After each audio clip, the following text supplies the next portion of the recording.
So your question is what? Oh, your video. Yeah. All right, so the question is, if space and time is curved, is that correct? Yeah. Well then, where the hell do all the straight people come from? There's a corner of the universe where There's a small corner. so if you're stretching, then there's one point in between that's not stretching in that way or the other, and they end up straight. I think that's my best argument. So we leave in a UFO, in a spaceship, and we're going. We leave for a year. At the speed of light. Okay, when I come back, how and he's my age. He's 50. And I left for a year. At the speed of light. When I come back, how old is he and how old am I? He's 51 and you're still 50. You age a fraction of a second. The faster you go, the less you age relative to him. So if you want to wait for 2 years, then he's 52, you're still 50. You want to wait for 50 years, he's 100 and probably dead, and you're still 50. So that's the problem with traveling fast, because you leave all your loved ones behind, and none of them are alive when you return.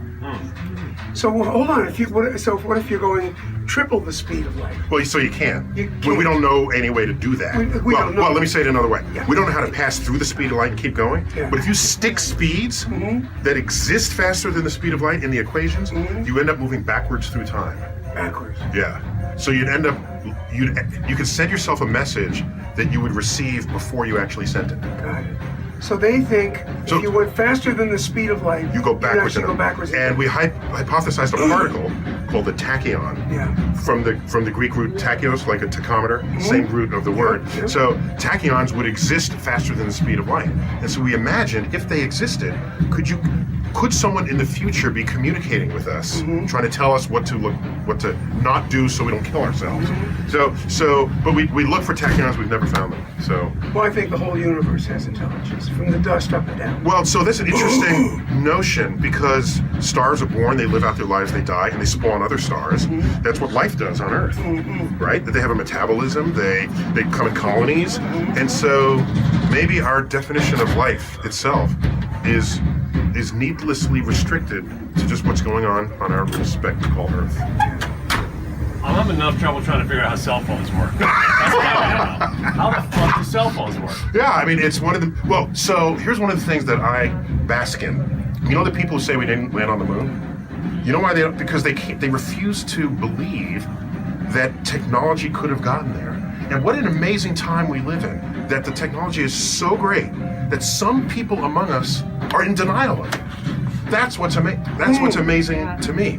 And you didn't answer my question. Well, in the smartphone, No, but I mean, like, you dial a number. It bounces, it goes through the wall of an elevator. Yeah. Bounces off a tower, then goes to a satellite, right? Well, you get the satellite for the timing. The GPS. If you want to use GPS, it goes to a satellite. If you're just calling somebody, it goes to towers. Tower to tower. It never makes a mistake. It always gets the right person. Basically, that's correct. Like this. Because smart people are programming cell phones. Where does it? How does it know? Because there are 25 different discoveries in physics that came together to make the smartphone. How does it go through the air? And then your voice comes out the other end? It's using microwaves. They go through walls. They go through. Wait, 25 plus discoveries? No, it's more than 25. It's like new ones. Dozens new ones of discoveries in physics. Discovered by physicists not thinking about a smartphone. They make a discovery. The principle is there, and clever engineers are going to take a piece of that, make it smaller, trim it here. It was the can we's. Well, yeah, exactly. So not can we not, but can we do? Over in Istanbul, they actually have a... It's on these microwaves, but then, I mean... It's microwave communication. Then why are there dead spots? Why do cell phones go out? Oh, because you're not near enough to towers for the strength of your signal to actually work. So that's the whole thing about the coverage, right? By the way, do you remember the Iridium phone system? I don't know if you remember that. So Motorola said, we're going to put 67 satellites in orbit, and all cell phone communication would happen via satellite. That way there'd be no dead spots. Okay, turned out to be way more expensive than just putting up a cell tower or renting space on the top of an apartment building. Yeah. How do satellites get up there? They don't go up on rockets. How do they get there? Every single one is launched on a rocket. It's launched on a rocket. We just don't tell you about it. Yeah. It's completely. No, they keep. Fine, keep going. Okay. No, I want to visit my sister Amy. Oh, hey, Amy. How are you? Hi, I'm Neil. Hi, I'm Jason. Hi, Jason. Hey. There it is. Can you pop some photos in there? Yeah. Absolutely.